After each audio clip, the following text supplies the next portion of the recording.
Les caméras de surveillance sont devenues un outil indispensable dans la résolution des criminels modernes, servant de témoins silencieux pour capturer des détails cruciaux qui, autrement, passeraient inaperçus. Souvent discrètes, ces caméras apparemment anodines ont joué un rôle important dans la dénonciation des crimes, la mise en lumière des accidents et la révélation des actions inattendues de personnes qui ignorent souvent qu'elles sont filmées. Des vols et enlèvements à la rage au volant, rejoignez-nous pour explorer 15 crimes réels capturés par des caméras de sécurité. Numéro 15. Tentative d'enlèvement ratée. Le 11 octobre 2021, un incident perturbant a eu lieu près d'une station-service dans le Bronx. Une femme marchait avec ses trois petits-enfants lorsqu'un homme, vêtu d'une couverture le couvrant partiellement, s'est approché d'eux. De manière inattendue, l'homme a saisi l'un des tout-petits et s'est enfui rapidement. La grand-mère s'est retrouvée confrontée à une décision déchirante, partagée entre l'enfant capturé et les deux garçons restés avec elle. Cependant, son amour et son courage ont prévalu et elle a poursuivi l'enleveur. Des inconnus à proximité se sont joints pour l'aider et ensemble, ils ont coincé l'homme, plus tard identifié comme Santiago Salcedo. Il a relâché l'enfant et a tenté de s'enfuir sur une trottinette, mais la police l'a finalement rattrapé. Salcedo, signalé sans domicile fixe, a été appréhendé et arrêté. L'incident terrifiant avait été capturé par la vidéo de surveillance, montrant la tentative choquante d'enlever la petite fille de 3 ans. Les témoins étaient horrifiés en voyant l'homme soulever rapidement l'enfant, l'enrouler dans une couverture et s'enfuir. Des personnes réactives sont intervenues, empêchant le suspect d'aller loin.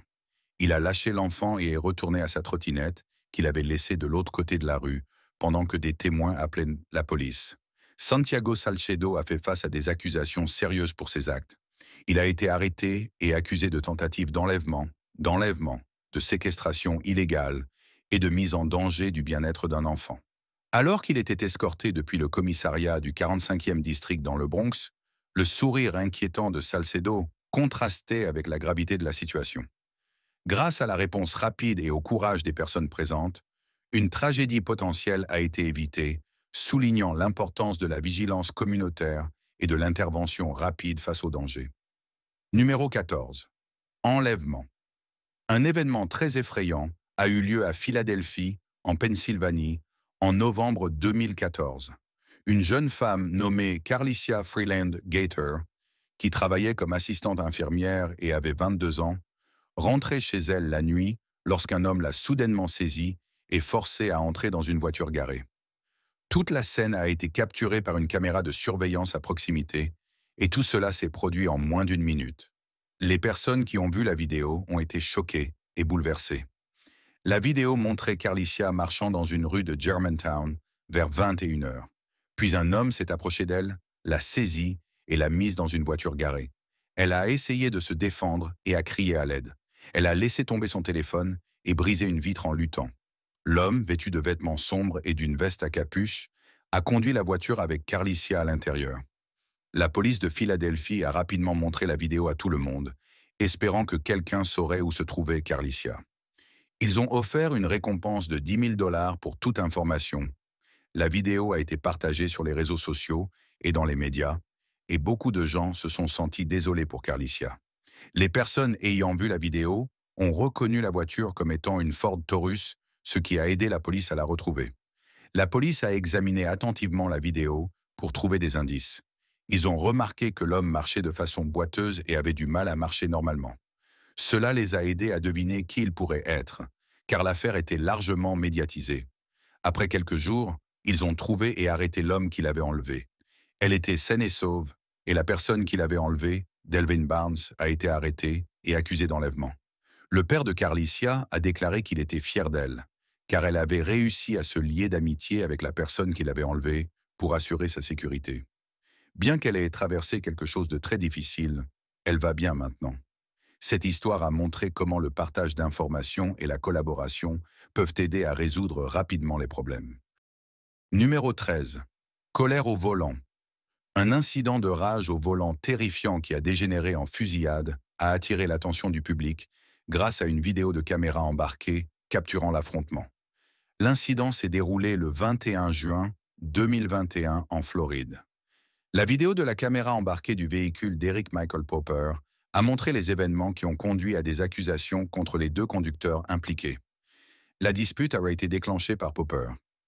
Alors qu'il conduisait sur l'Interstate 95 à Miami, il a changé de voie de manière imprudente, coupant ainsi la route à un autre conducteur nommé René Suarez.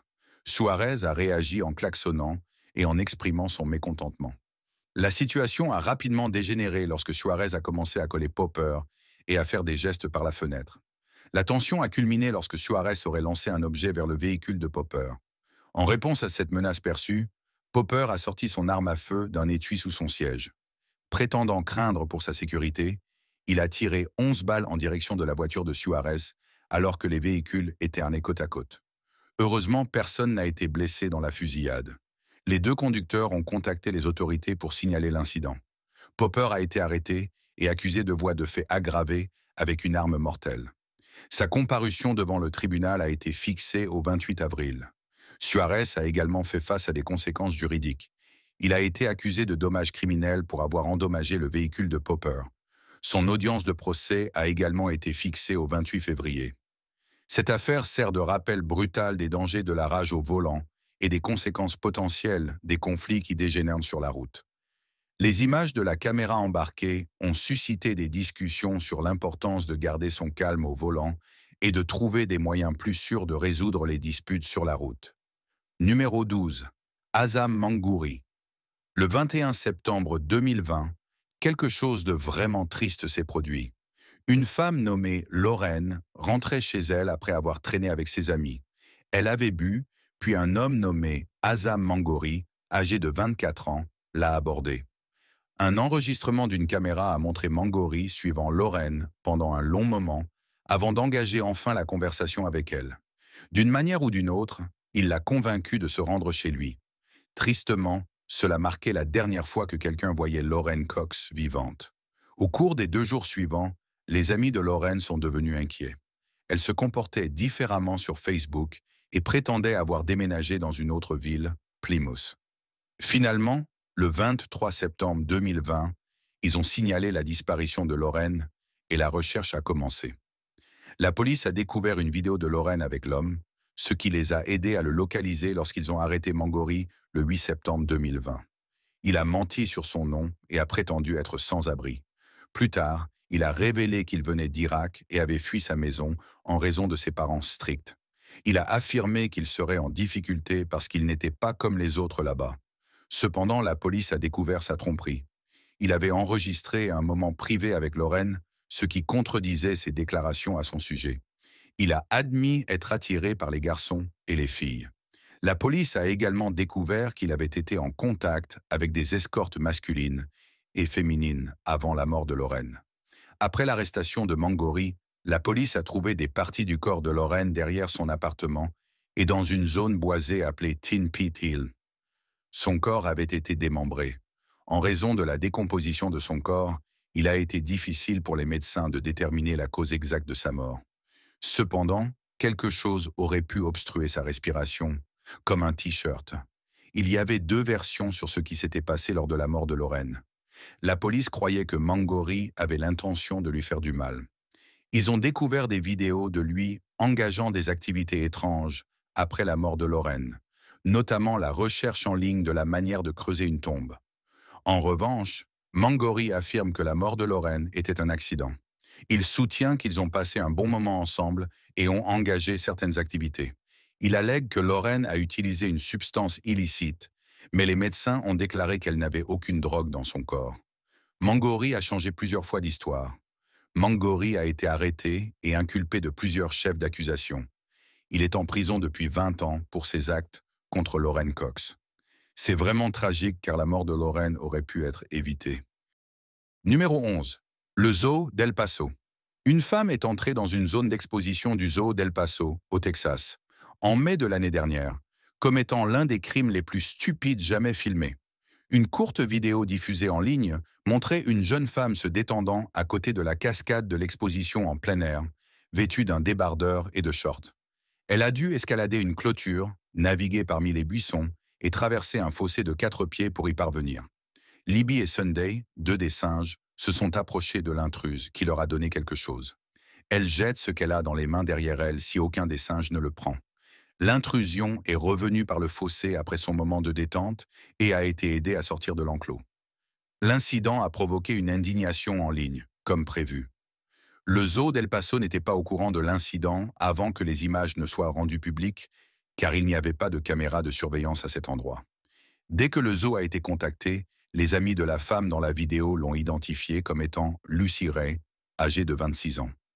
Ray a immédiatement été renvoyée du cabinet d'avocat où elle travaillait en tant que parajuriste en raison de ses actions. De plus, elle a été arrêtée par la police locale, car le zoo prévoyait de la poursuivre pour intrusion. Il a été rapporté que Libby et Sunday n'avaient pas été blessés par l'incident, ce qui est une bonne nouvelle. Comme ils étaient plus préoccupés par la visiteuse dans leur enclos, les scientifiques ne sont pas sûrs que les singes aient consommé le délice interdit. L'incident aurait pu annuler des années de formation, car les singes ne sont pas habitués au contact humain, selon le personnel du zoo. De plus, ils craignaient que Ray n'ait exposé les animaux au Covid-19, mais heureusement, cela ne s'est pas produit. Numéro 10. Rivalité entre entreprises. Lorsque Feroz Suleiman et ses amis ont réalisé que leur crime avait été filmé par les caméras de surveillance de Suleiman lui-même, une tentative d'assassinat d'un propriétaire d'entreprise rivale avait déjà mal tourné. Lors d'une promenade innocente dans la rue pour acheter des courses, une étudiante de 19 ans a été touchée par une balle destinée à l'adversaire de Suleiman. Elle est tragiquement décédée et l'événement entier a été documenté en vidéo. L'histoire a commencé en 2019 lorsque le propriétaire d'un magasin appelé Quickshine a décidé de vendre des pneus en plus des lavages de voitures. Quickshine était situé à côté de l'établissement de Suleiman, Rhode Island Tires, un magasin de pneus. La nouvelle concurrence ne plaisait pas à Suleiman. La compétition a parfois dégénéré en violence, allant jusqu'à l'incendie devant Harry Tire et l'appel à la police après que le propriétaire de Quickshine ait refusé de permettre aux travailleurs posant un panneau de Harry Tire d'accéder à sa cour. Suleiman a pris la décision d'arrêter définitivement la concurrence le 21 mai. Pour 1500 livres, lui et un complice ont engagé un tueur à gages. Le propriétaire de Quickshine devait être assassiné devant son propre commerce afin que Suleiman puisse assister à l'atrocité en personne. Les parents de l'étudiante lui avaient également envoyé faire les courses pour leur repas du soir. Les deux magasins de pneus se trouvaient sur son trajet. Le tueur a ouvert le feu à 2 reprises lorsqu'elle est passée. Une balle a frappé la vitre du magasin Quickshine et l'autre a frappé la fille à l'épaule, ce qui a mis fin à sa vie. Suleiman et ses complices ne s'étaient pas rendus compte, pour une raison quelconque, que l'incident entier serait enregistré par les caméras de surveillance de Harry Tire. La vidéo a immédiatement été demandée par la police qui enquêtait sur le crime. Ils ont été rejoints par un des complices alors qu'ils regardaient dans la vidéo. 8 personnes, dont le tueur à gages Suleiman et ceux qui ont aidé dans le complot, ont été inculpés en lien avec la mort de la jeune fille et la tentative d'assassinat du propriétaire de Quickshine. Numéro 9. Attaque contre une entreprise. Un établissement de paris sur les chevaux profitait de la tranquillité à 14h30 à Glanmire, en Irlande. Tim Murphy se tenait derrière le comptoir, absorbé par son travail. 2 parieurs, dont un homme de 85 ans, nommé Dennis O'Connor, suivaient attentivement les courses de chevaux. Dans un tournant soudain des événements, l'atmosphère a radicalement changé. 3 individus armés sont entrés de force, exigeant de l'argent.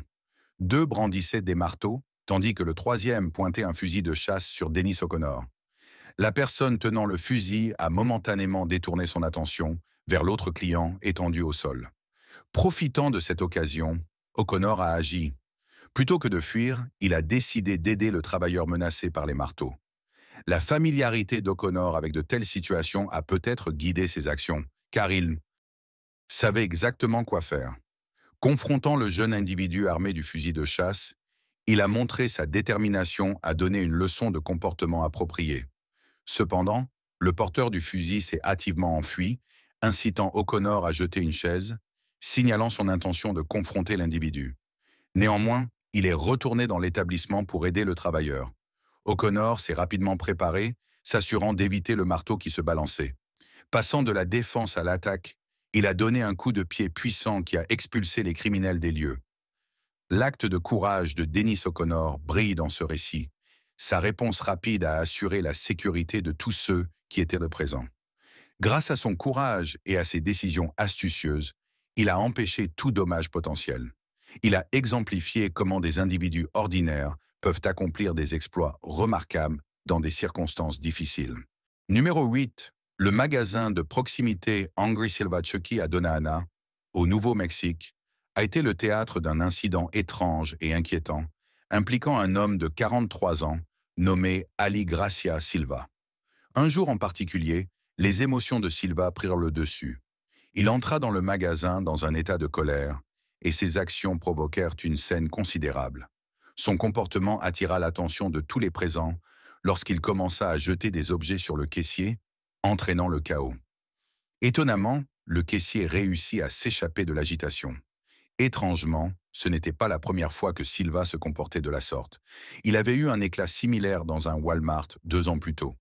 Le comportement de Silva prit une tournure plus préoccupante à mesure que sa colère augmentait. Il aperçut un SUV noir en s'aventurant à l'extérieur, près des pompes à essence. Consumé par la rage, il ouvrit violemment la porte du SUV pour découvrir le conducteur en train de faire le plein. Plutôt que de se calmer, Silva attaqua le conducteur.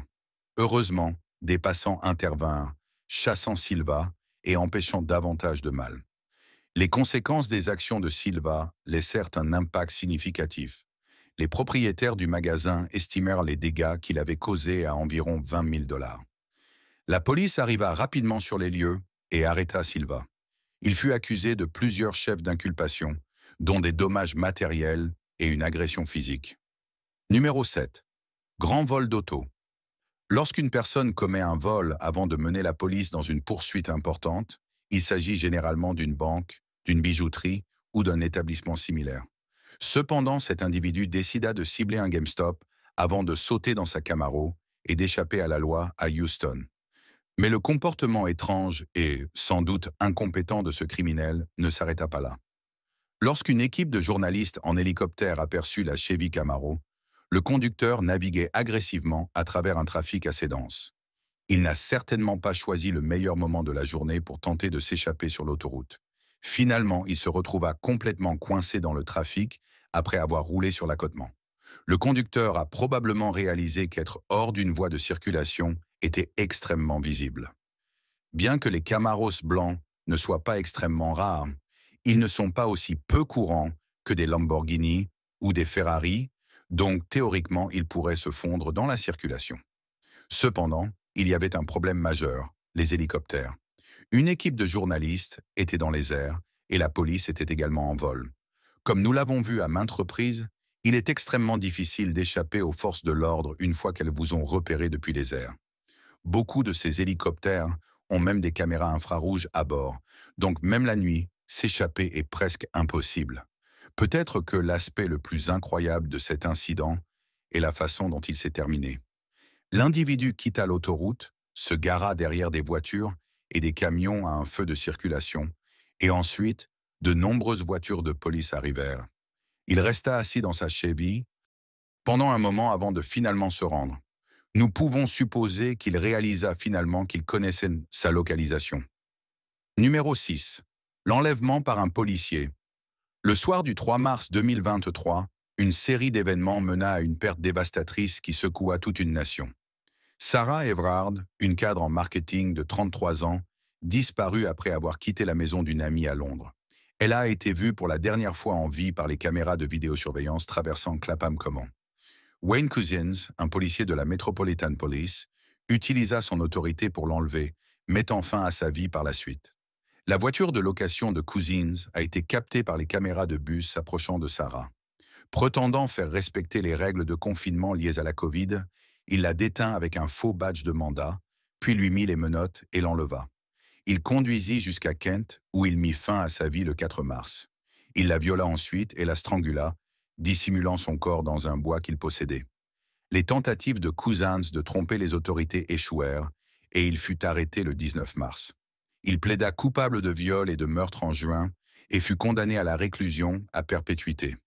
L'affaire révéla des défaillances dans les procédures policières, conduisant à des appels à la réforme et à la responsabilité.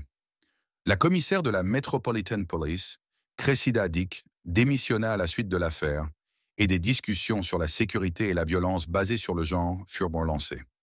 L'histoire tragique de Sarah Everard rappelle l'importance de la justice, de la responsabilité et du changement sociétal pour créer des communautés plus sûres et résoudre les problèmes systémiques. Maintenant, c'est l'heure du choix des abonnés d'aujourd'hui. Aujourd'hui, nous abordons une discussion cruciale affectant tous les étudiants. Ce sujet concerne un problème grave dans certains environnements éducatifs où les enseignants profitent de leurs étudiants pour des avantages personnels. Nous comprenons la sensibilité de ce sujet, mais il est important de le mettre en lumière et de vous fournir les informations nécessaires. Selon une étude publiée par The Guardian, plus d'une fille sur trois, soit environ 37% dans les écoles mixtes, a signalé avoir vécu ce genre d'incident durant leur scolarité, dont 24% ont été confrontés à des avances physiques non désirées. Les étudiants, bien entendu, deviennent mal à l'aise lorsqu'un enseignant franchit les limites éthiques. Cela est non seulement inquiétant, mais aussi totalement inacceptable. L'éducation devrait toujours se concentrer sur l'apprentissage et le développement personnel sans compromis injuste. Que doit faire un étudiant s'il se trouve dans une situation impliquant des avances inappropriées d'un enseignant? Réfléchissez-y et partagez vos pensées dans la section des commentaires ci-dessous. Numéro 5. Elizabeth Cook. Le 5 août 2021, un homme portant l'alias Jeff est retourné à sa voiture garée tard dans la nuit pour découvrir une femme qu'il ne connaissait pas en train d'essayer de la démarrer. Lorsqu'il a confronté la femme et commencé à la filmer avec son téléphone, elle a affirmé que son ami lui avait dit qu'elle pouvait emprunter leur voiture et qu'elle avait confondu la voiture de Jeff avec celle de son ami. Lorsque Jeff lui a demandé des explications, en lui faisant remarquer qu'elle essayait de casser la colonne de direction de sa voiture, elle a pris la fuite, mais la femme avait laissé ses affaires dans la voiture et voulait les récupérer. Jeff a continué à filmer alors qu'il refusait à nouveau l'entrée de la femme dans sa voiture et lui conseillait d'appeler la police si elle avait besoin de récupérer ses affaires. Jeff s'est retrouvé avec les affaires de la femme après qu'elle se soit enfuie. Comme il était évident que ce n'était pas son premier vol, d'autres délits ont rapidement été découverts. Jeff a pu accéder à son téléphone et a découvert que son nom était Elizabeth Cook. Il a partagé les images de Cook tentant de pénétrer dans sa voiture sur ses comptes de réseaux sociaux et a copié le contenu de son téléphone. Ses objectifs initiaux étaient de tenir Cook responsable de ses actions et d'aider les victimes à récupérer leurs biens volés. Les premières choses rendues à leurs propriétaires légitimes furent les cartes d'identité et les cartes de crédit laissées dans sa voiture. Mais à mesure que Jeff examinait davantage le contenu du téléphone, il a découvert quelque chose de bien plus sombre. Cook avait filmé une vidéo le 1er janvier 2021 concernant un homme qu'elle disait avoir rencontré quelques jours auparavant, nommé Bobby Phillips. Récemment, Bobby avait été libéré de prison.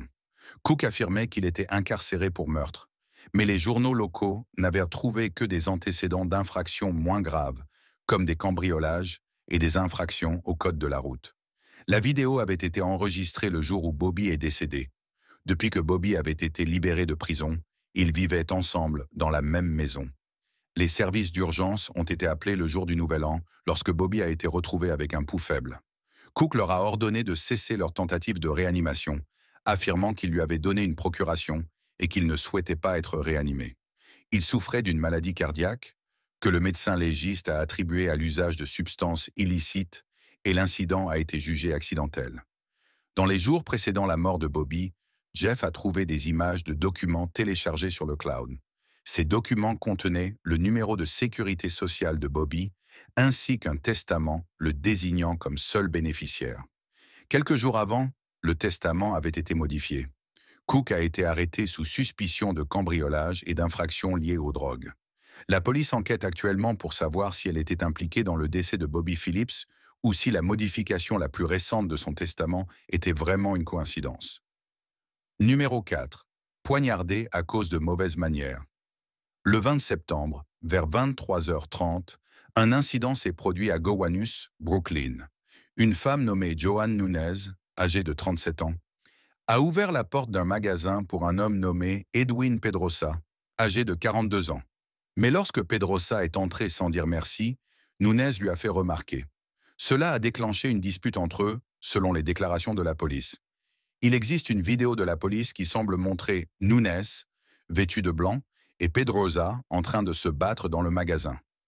À un moment donné, on dirait que Pedrosa pousse Nunes contre un mur tout en levant les mains. Alors que la bagarre s'intensifiait, les deux hommes ont quitté le magasin. À l'extérieur, les choses sont devenues plus tendues. Pedrosa aurait pris un couteau et utilisé celui-ci pour poignarder Nunes dans l'abdomen et le cou. Puis il est rapidement parti sur un vélo électrique, un type de vélo spécial. Nunes a été transporté à l'hôpital le plus proche, mais les médecins n'ont pas pu la sauver. La police a déclaré qu'elle était décédée. Le lendemain, la police a arrêté Pedrosa à Brooklyn. Il a été inculpé d'homicide involontaire et de possession d'une arme illégale. Numéro 3. Caissier intrépide. Lorsqu'il est confronté à de telles situations, l'action la plus sage pour un caissier est de quitter rapidement le magasin. Cependant, un incident récent filmé dans un établissement Jimmy John's a montré une réponse distincte et non conventionnelle de l'un de ses caissiers, Tucker Murray, lorsqu'il a été confronté à un danger imminent. Bien qu'une arme à feu soit pointée directement sur lui, Tucker Murray a adopté une approche exceptionnelle, caractérisée par son absence de peur et sa réflexion rapide. Son courage remarquable était évident lorsqu'il a calmement maintenu son calme, avec une arme à quelques centimètres de sa tête. Tucker Murray a vidé efficacement le contenu de la caisse enregistreuse, conformément aux exigences du braqueur, montrant une conformité et une sérénité remarquables. Étonnamment, il a étendu sa coopération encore plus loin, en offrant la totalité du tiroir-caisse aux criminels, tout en conservant une attitude imperturbable et indifférente. Cette réponse exceptionnelle à une situation menaçant la vie a défié les attentes conventionnelles, faisant de Tucker Murray une figure symbolique de courage dans l'industrie de la restauration rapide. L'incident a suscité une attention générale après la diffusion des images vidéo. Cela a permis aux forces de l'ordre de Kansas City d'agir rapidement. Utilisant la vidéo comme preuve essentielle, la police a réussi à identifier le suspect et à l'arrêter immédiatement. L'épisode a mis en lumière le courage exceptionnel de Tucker Murray et souligné l'importance de la documentation vidéo dans les enquêtes criminelles. La gestion de cette situation difficile par Tucker Murray chez Jimmy John's est un puissant rappel que les individus confrontés à l'adversité peuvent répondre de manière à dépasser les attentes traditionnelles. Numéro 2. Passager en colère. Le week-end dernier, un incident perturbant impliquant un homme de Surrey a eu lieu dans un bus de BC Transit à Abbotsford, en Colombie-Britannique. La situation est passée d'un désaccord verbal avec des passagers à une altercation violente, entraînant des accusations d'agression. Les images vidéo ont capturé l'homme engagé dans un échange verbal agressif et formulant des menaces. L'incident s'est produit dans un bus provoquant un arrêt sur l'autoroute 1 en direction de l'ouest à Whatcom Road. L'homme a attaqué physiquement plusieurs passagers, mais d'autres passagers courageux sont intervenus et l'ont maîtrisé jusqu'à l'arrivée de la police. 4 personnes ont subi des blessures légères lors de l'agression. L'agresseur, identifié comme David Allen Luca, fait face à des accusations d'agression avec une arme et de multiples chefs d'agression. Numéro 1. Voleur masqué par un sac. Avec autant de caméras de surveillance aujourd'hui, surtout dans des endroits comme les couloirs d'hôtel, il est logique qu'un criminel cherchant à commettre un crime tente de dissimuler son identité. Certaines personnes essaient de se cacher des caméras en portant des déguisements élaborés. Lorsque Christopher Badman a commis son crime en septembre 2022, il a décidé d'utiliser un sac pour transporter des objets. Le Marine Hotel était bondé de visiteurs venus dans la ville galloise de South Wales pour le festival annuel Elvis, et Badman pensait qu'ils seraient des cibles idéales pour un vol. Il est arrivé à l'hôtel vers 3 heures du matin avec un sac vide couvrant sa tête. Le sac était efficace pour cacher son visage des caméras de sécurité, mais il était également difficile pour lui de voir à travers, et les caméras l'ont montré trébuchant dans les couloirs avant de forcer des chambres. Lorsque Badman est entré dans l'une des chambres, le visiteur à l'intérieur s'est réveillé pendant que Badman tentait de voler son ordinateur portable. Il a apparemment retiré le sac dès qu'il est sorti de la vue des caméras pour essayer d'être plus discret. Mais lorsque la victime s'est réveillée, Badman a précipité sa sortie de la chambre sans remettre son déguisement. Dehors, les caméras ont capturé une vue claire du visage de Badman, lorsqu'il a choisi de ne pas entrer dans une autre chambre et est sorti de la zone. En sortant de l'hôtel, il a essayé de relever sa capuche à nouveau pour cacher son visage, mais il était trop tard. Après le vol, les policiers ont analysé les images de vidéosurveillance et ont identifié Badman. Il a été appréhendé et condamné à 16 mois de prison par la suite. Ces images nous ont montré comment les choses peuvent mal tourner dans notre monde. Il est important de veiller les uns sur les autres et de prendre la parole. Si vous voyez quelque chose, dites-le. Merci de nous avoir regardés et nous vous retrouverons dans le prochain épisode.